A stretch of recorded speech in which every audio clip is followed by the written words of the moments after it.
This week we are talking about Elder Scrolls Online, ESO. And is it worth playing in 2026? Is it a pay to win? We're going to take the gold road to the backwoods.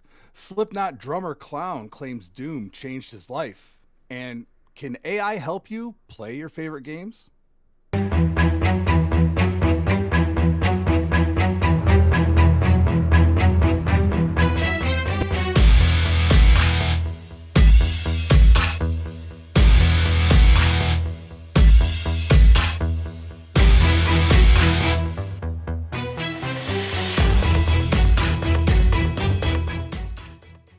Hi everybody, welcome back to Bethesda Unpatched. This is episode number 35. I had to glance at my notes briefly just to make sure I was getting the right episode. I am Joe the Widget, and I am joined by the co-host extraordinaire extreme, the once and future and only space trucker extraordinaire, Kilo. Okay, that was pretty good. That was one of your better ones. I'll have to write that down. That worked, yeah. Write that down.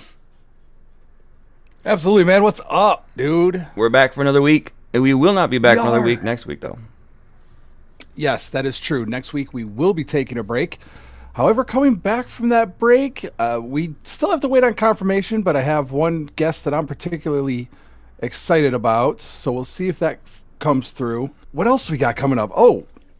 I wanted to make a correction from last week. I realized when I was listening back to the episode that I said that Sarah's bond, I insinuated that she didn't want to expand Xbox's brand across multiple platforms. That was incorrect. That was exactly what she was doing, was trying to expand Xbox to multiple platforms. And of course, there is concern that Sharma is going to reverse that, but nothing has necessarily... it's been insinuated, but nothing's been said for sure that that's what they're doing. Like how they've been doing with Fallout and stuff like that going to PS5? Yeah.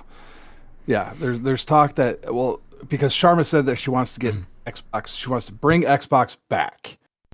Right. And right now we have, I just saw an article about it today, the code name of the next console. I can't remember, the PC Xbox hybrid. We do have that coming, and she doesn't seem as interested. There's a lot going on. We'll get into that a little bit in the news. This Saturday, however, you can come see us on the KingCast with King Fan Man over on his channel. We are going to be chatting with him about something. Yeah, I don't even know yet. We will be bullshitting. I'm assuming he's going to want to get to the backwoods in Fallout 76, of course. And then another thing that I discovered, remember when I was talking in Fallout 76 and I did the Foshnaut and I got to the end, and I think we even had a picture of it, of the weird looking lady, like Slender Man looking thing. Oh, yeah. I found out that is a glitch. And it is about 7 years old. And what it is that character's wearing power armor that does not load for you. So when they look all weird like that, they're actually wearing power armor. It's just for whatever reason, the game did not load it in for you. That's a weird choice of a replacement the game chose. Yeah, I don't know. I mean, does it like distort your body when you get into the power armor? Or I don't know. That something? Looked like some kind of costume, because you have those in the game, cosmetic costume overlays. Nope. I found it on Facebook and on Reddit. That is a glitch related to power armor. That's as interesting. Bizarre as it is. Yeah. I was gonna look up where that was, and I forgot. So there you go. Yeah. There you go. I got you. I mean, not like I would use anything like that. That's creepy. I don't even wear power armor. No. Every time games have these like cosmetic choices to overlay your gear, I never do it. I want to see my character as they are in their progression. And well, sure. A lot of people would argue that, but oh yeah, of course. That's just my preference. I mean, that was the one thing about Cyberpunk that drove me crazy. The game is entirely in first person except for a couple of cutscenes and when you occasionally look in the mirror, but it has one of the most detailed character creation processes that I've ever seen. Sorry. Cyberpunk isn't going to do third person at all with the next game. No? They're going to keep it first person, huh? Mm-hmm. That can piss off a lot of people. Just for the record, I'm not getting sauced on the air. That is water, people. Water. This and club soda is all I drink now. And coffee. I've seen people on YouTube put out disclaimers that this is not alcohol when they're drinking Liquid Death. Some people have to, because it does. It looks like a damn beer can. Well, that's why I took off. That's why I started. I started buying them after I quit drinking when I went to parties. So I'd have a sixer or whatever to put in the refrigerator, but it's just water. It's actually there's one that's like Fruity Pebbles flavored. That's actually really good. So yeah, at least you kind of feel and look like you're drinking without getting drunk. So there you go. There's a free plug for Liquid Death. Let's get on to the news. Let's do it. Extra, read all about it in the news this week. All right, so we got a lot, actually, more than I thought. Kilo messaged me earlier today. We don't have much in the news. We're going to do about main topic. We got a lot. Well, we have a few things. First of all, we have Doom the Dark Ages DLC, which is apparently freaking huge and basically a sequel. Really? Oh, well, the director's saying that. That doesn't mean much. They always overblow it. This was during the Slayers Club official live stream. Remember, id Software was doing all this stuff for their 35th anniversary. And this was Hugo Martin that said that the DLC that they're working on is going to be massive and compared it to a full-fledged sequel. There's just a big Metroidvania-esque loop where you're going to backtrack and retraverse through the spaces to unlock additional content once you have finished what would be considered the main path. Once you do that, you'll get tools to unlock content in the level that you're kind of run by, which we're just labeling as in-game content. Wow. That sounds kind of interesting. Like what do they call it? They're making a movie about it now. The Backrooms. I don't know. It almost looks like a cop-out, too. Rehashing old content to make it look like new content. No, it works so well with Starfield. I was actually wondering about Doom and getting their DLCs. What's that? Because they were talking about it when it launched, that they were going to have, I think they said 2 DLC confirmed. Mm-hmm. And I just always wonder, what are you going to do with Doom when it comes to DLC? How are they going to add to it? Well, apparently this is it. Apparently. This is what they're doing. There's a lot of environmental storytelling. I think that that surprises me coming from Doom, because you don't really look around a lot in Doom. Mm-hmm. It's not something you move slowly through. Like, you're running and gunning pretty much the entire time. So you're just focused on action 100% of the time. But he says this is the Doom universe, and we keep expanding it, which gives us somewhere to go and cool bad guys to fight and stuff like that. I think the motto with Doom the Dark Ages DLC was a greater focus on feel it, don't watch it. Okay. And I'm not seeing any other details about this DLC. There's not even a name, so not even a anticipated release. They didn't. That's what I'm gonna say. They didn't put anything out as any kind of hint at a release. All they basically said is, "Hey, we're working on it." The DLC is going to be included with the premium edition, but also can be bought separately with the digital premium upgrade. Coming ? To a Doom near you. Coming soon to a Doom near you. Yeah, that's pretty good. Do you listen to Slipknot, Widget? No. I'm not a big metal guy. They're one of my favorite. I absolutely am. I love Slipknot. And Clown, who is one of the...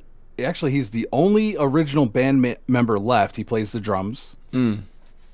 Clown of Slipknot says, Doom changed my life. Legendary metal artist is working on his own digital hellscape. You're actually going to like this, Widget. I saw that. Minecraft server. Yes. His Minecraft server. The guy's real name is Sean Cran. And he says that Doom is more than just a video game to him. Doom changed my life. Doom hit the world, and it had that score that felt like my brain, a little more minor, a little scarier, a little more imagination, and the aesthetic of the creatures. This is all stuff that he loved about the game. He says, what fascinated me was, of course, the demons and just the idea of the aesthetic. He says, I don't want to live in hell, but I like the horns more than I like the halos. And believe me, I like the halos too. I'm looking at the video of the server, and I'm wondering, Yeah. because a lot of these celebrities, musicians, actors, though, every time they got in something like some kind of side project for gaming in particular, or even books, for one, when it comes to books, they never write their own books. They have a ghostwriter. Right. So someone they hire to write it for them. And a lot of them will hire teams to go and make their vision a reality. And I'm wondering if he's actually has a hand in this, or if he's, paying people or having volunteers do it for him. Because some of the things in this server are insane. Like, extremely well done. So I'd like to really know if he is doing it or not. Because that would be mad props if he is. Yeah, it's called Vern Earth. And it is a Minecraft realm. I don't know, the way he speaks so passionately about it. Well, you can be a fan of the game. He doesn't strike me as a computer nerd like me. Who can do the code and do all the building. I mean, he could probably do the building, but some of the things that he's showing in there would take a very long time to do, even with World Edit and things like that. Well, it's not like Slipknot is, regrettably, exactly like touring in their prime or anything like that. These guys have a lot of free time and plenty of money. Look at like Dolph Lundgren. Look at that guy. Would you think that he was like a PhD and like? Honestly, if I had the time and the money to do it, I would hire myself a small team of people to work on my Minecraft server I've been working on for years. The full MMORPG server I developed. Fair enough.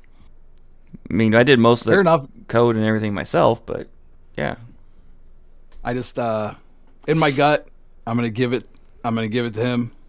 He says he's now working on his own Minecraft server, and no indication that there's other people involved in this article. Anyways, I trust metalheads more than I do most other groups of people, so I'm just gonna give him the benefit of the doubt on that one. But very cool. Vern Earth, if you're interested in checking out Klein's, oh, you can do that. If you're interested in checking out his Minecraft server. If you are tired of waiting for Wolfenstein 3, even though it's like in production right now. Yeah, early. Modifius,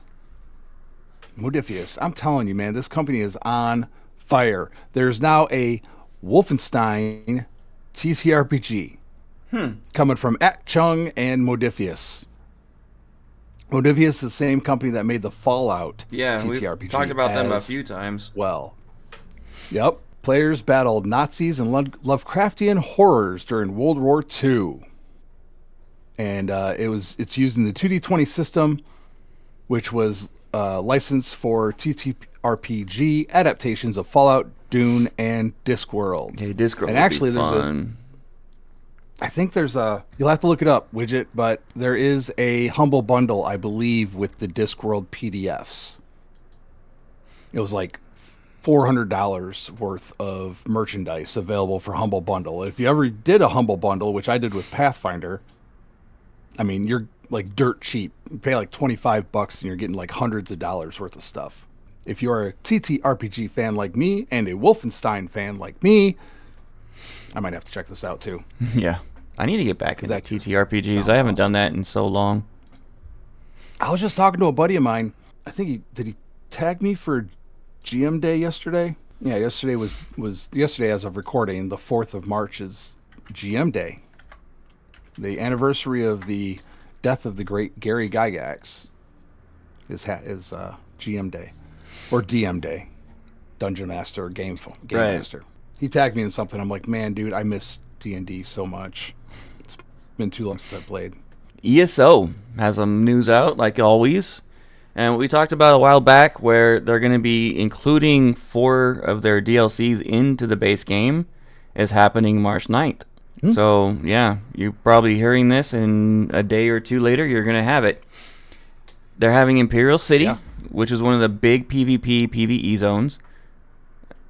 Arsenium, which is largely credited for being one of the best DLC the game had in its original run, by far.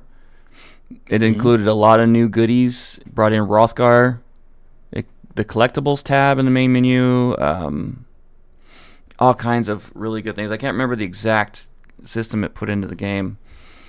Thieves Guild is a must. Any they brought in the 2 must. I was surprised they didn't put Thieves Guild and Dark Brotherhood as base game, but it will be now. Those are a must when it comes to Elder Scrolls. You gotta have those. And the Dark Brotherhood quest line and ESO is a blast. And the skill tree, if you're playing a roguish character, 2-handed, or even just 1-handed, it's a must. So we got those 4 coming very soon. Be included in the base game. We'll talk more about that later. Here it is, PlayStation players. If you're on PlayStation 4, PlayStation 5, right now, you can acquire the Gold Road Collection, which includes the ESO base game free with your PlayStation Plus membership. This is available until April 6th. So grab it. Grab it while it's hot. Grab that. Grab while it's hot. Golden Pursuits. That's amazing.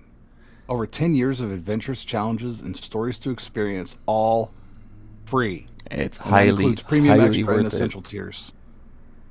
That's amazing. That's a steal, dude. Get on that right away. There was, for about 2 hours, there was some really incredible news. If you're not familiar, there is a studio called Iron Galaxy, which is a partner of Bethesda, which means that they do a lot of work for Bethesda games. And one of the developers apparently posted a photo of his desktop setup, which had the please stand by images from New Vegas as wallpapers. And everybody lost their shit and assumed that Iron Galaxy was working on the Fallout New Vegas remaster. Iron Galaxy has since come out and denied that they are working on that remaster. If they're not doing it, then who is? Or they are doing it, and they're just Bethesda, Microsoft Damage saying, control. Shh, Yeah, quiet. Like, oh, that's our ass. Yeah, that's most likely the case. Because why would they do that otherwise? Come on. It's just a little goofy. It's a little goofy. So, yeah, if you got that news, unfortunately, it is not true. Iron Galaxy is denying it. Yeah, I'm looking at that photo. It's too It's too sus. It's very suspicious. Well, that's why everybody was going crazy. Mm-hmm. I mean, there's 6, 7, 8 different articles within 30 minutes that bit on that. It's looking, the computer's showing a slideshow. It says, please stand by, and then it's one of 72, and it says the next slide in preview is Iron Galaxy Company meeting February 2026. So, may not be. And why would you? Yeah, it's just weird. It's weird. It is weird, but officially not happening. Now, this week we also, of course, the Backwoods dropped, and there are release notes available. You can get to it through X. You can get through it through Bethesda.net if you want details on that. What I want to address about this is there have been a lot of people over the first couple of days of this release that have been kind of losing their minds, saying that items are missing from their camps or their stash boxes or saves are going bye-bye. Here's the thing. And we've talked about this before. I know King talked about it on his show quite a bit. Fallout 76, and again, my experience, minimal glitching on Xbox. I'm playing on Xbox One, man. Minimal glitching, vanilla issues. The amount of work these guys have put in to keep this thing up and running and have it in a playable state is got to be astounding. Yeah. And the problem with that is that it's layer upon layer upon layer of Frankenstein programming. I was just about to say that. That's what we call a Frankenstein project. Because every time you put something on there, it's going to break something else that you weren't expecting just because of the nature of how they've had to put it together and keep it running for the last 8 years. So be patient. There's a couple things that can go awry when you're doing from live server. People ask, well, why didn't they test it thoroughly? Well, they did. And they're probably also under pressure for release. But when they go from a live server versus their test server, there's different factors in there that can break things. It's not exact clone. Was that old Murphy's Law adage, no plan survives first contact with the enemy?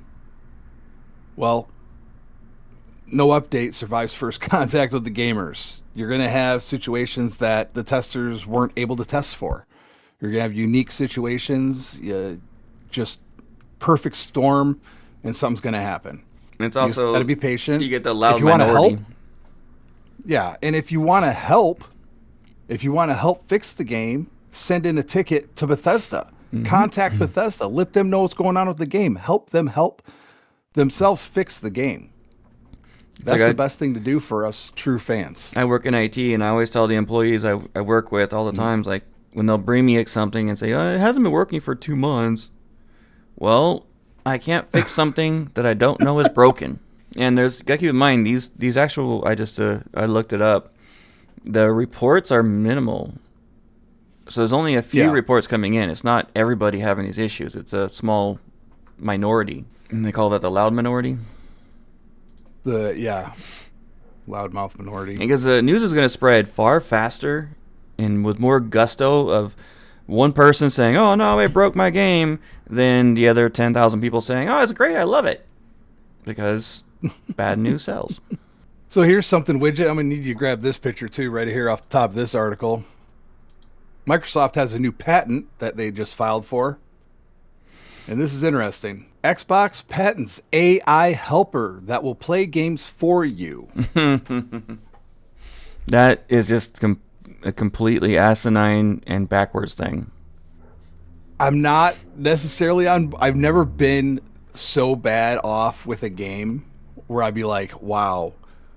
Like, well, no, I haven't ever been anywhere near that situation. Usually it's like a Google search and then, that's the, like I had to do with my playthrough. I had to Google something real quick and they're like, oh, okay.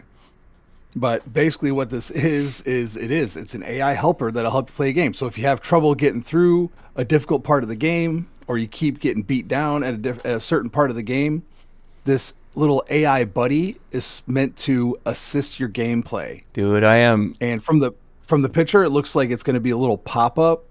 Yeah, there is nothing about this I think is good.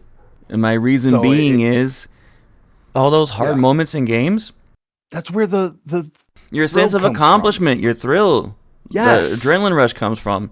I remember as a kid trying to beat a level for hours on Super Nintendo, and the excitement I got from beating it was unmatched. And I just got through a bunch of levels where I just kind of steamrolled through. I didn't even think twice about them. But those difficult moments and after completing them, like when you're farming in an MMO for weeks trying to get an item and you finally get it, it's like you did it. That's your accomplishment. Using AI to cheat, part of the deal. It's a cheat. It's just asinine to me. It's dumb. It's basically the AI from the picture. It looks like it's going to be a pop-up, and it'll give you the option. You can either opt out or accept the help of the AI in the game. And this is showing figures 6C and 6D. Where's 1 through 6, A through D? Well, we probably have to contact the patent office for that. Yeah. It's not in the article. Look, listen. I kind of get that there may be, especially among working adults. Okay, if you only play a couple hours a week and you're just really, if you just need to get good, you don't have time to get good. I'm sorry, I still feel like there's no positive. I know. I'm just saying. I'm not saying I would. I definitely wouldn't. Because I grew up in the age of, the Teenage Mutant Ninja Turtles on Nintendo or the Lion King on Sega Genesis. If you know anything about those games, you know they're real son of a However, I do see one good thing, that potential out of this and that's against the player, not for the player. Or having better controlled helpers in games that are not running into walls when you turn a corner and stuff like that. They're actually useful. And this is not necessarily for sure coming out. They just did the patent for it. It might end up sitting on a shelf because any gamer worth their salt, as far as I'm concerned, is willing to put in the work. Like, imagine diehard Elder Scrolls players, and then you get some dude who comes in and beats the game with the help of AI. Like, if you had to use AI, you might as well have been using cheat codes.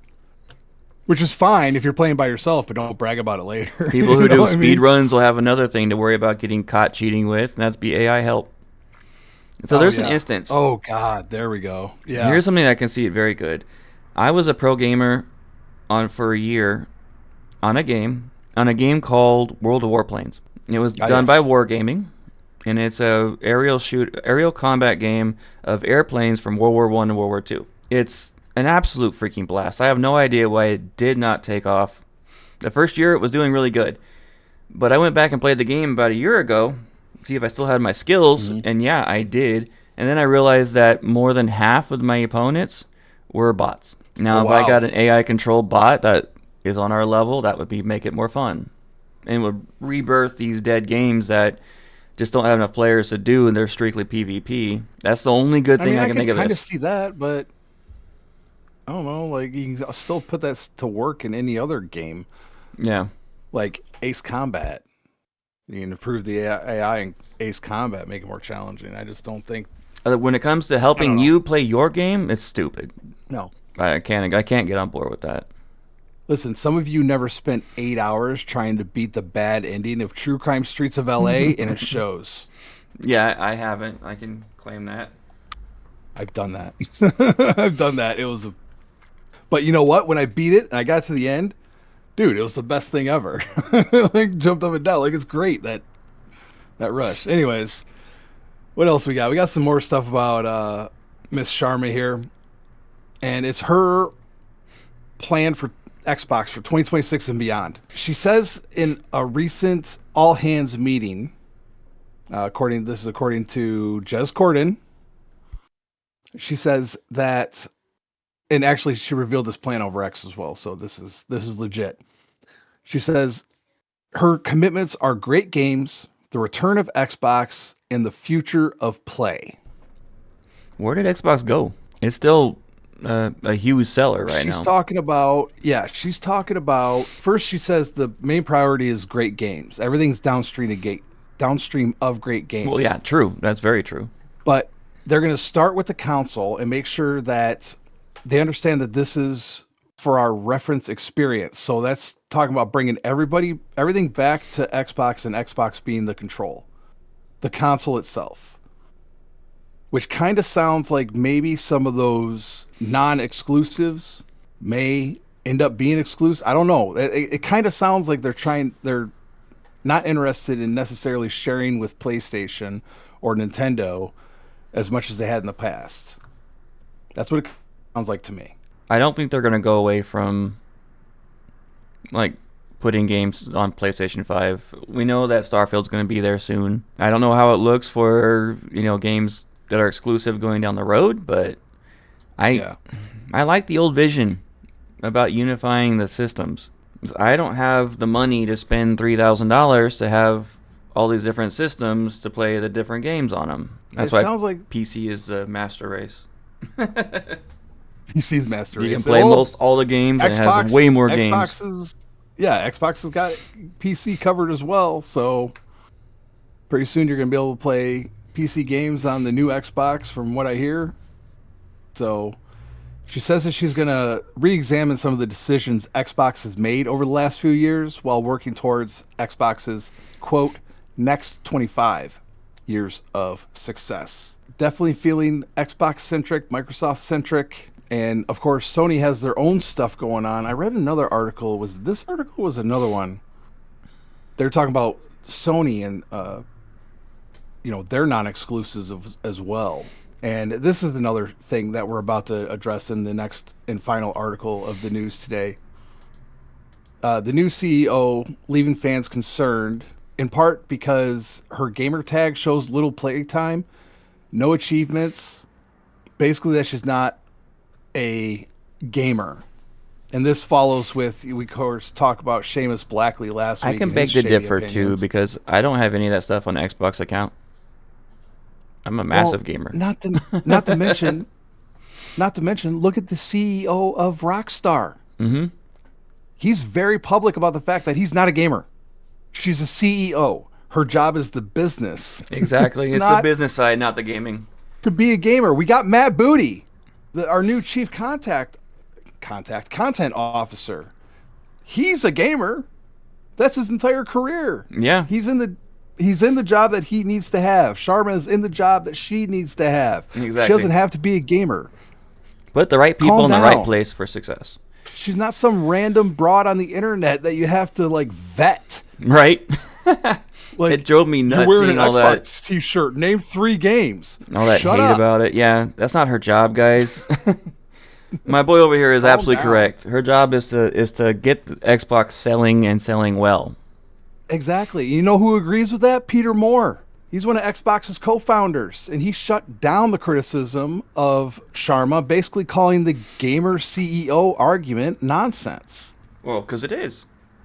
It is nonsense. Okay, and he said in the interview, Peter Moore reflects on his own unconventional path into gaming. He compares his move from Reebok to Sega and then Xbox. He went to Sega from Reebok. You know?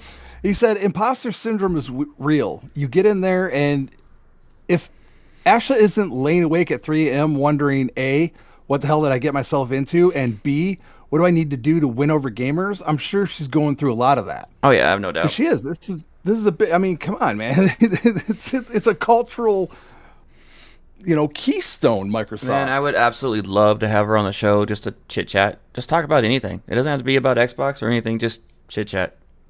Oh yeah, absolutely. Would absolutely love it. Anyone from Peter Xbox, Moore goes Bethesda on- has open invites to the show. Absolutely, 100%. Peter Moore goes on and says, I wish her all the best. She's in a position right now where keep your head down, fly low, avoid radar, learn, listen, spend a lot of time internally. Travel the world, meet the studio heads, do the classic listening tour, which a lot of executives do. He says she's got to explain AI in her background. That's a minefield. I would, for me, avoid talking about that if possibly can, but I wish her all the best. And we talked about that last week. 2 years of her career is in AI. Everything else is operations, marketing, and sales. Yeah. That's what she's here to do. To hell with Seamus Blackley and his dumbass. I was a pizza cook when I was 16 till I turned 18. Does that make me a pizza cook the rest of my life? Yeah, obviously. Obviously it does. Yeah, my first job was dishwashing at Gus's Carryout in Howell, Michigan. I worked in a pizzeria. Yeah, me too. How the hell did But I I was a get my cook. job as a truck driver? How did I Right. manage that?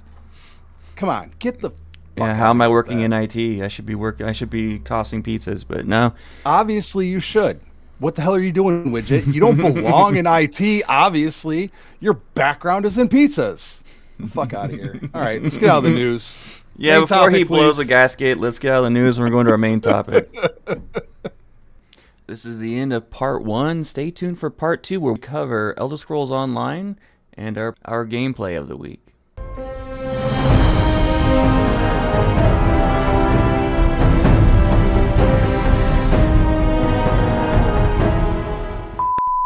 Hi everybody, welcome back. That was rushed. My glasses, look at them. Didn't you just get those fixed? I did.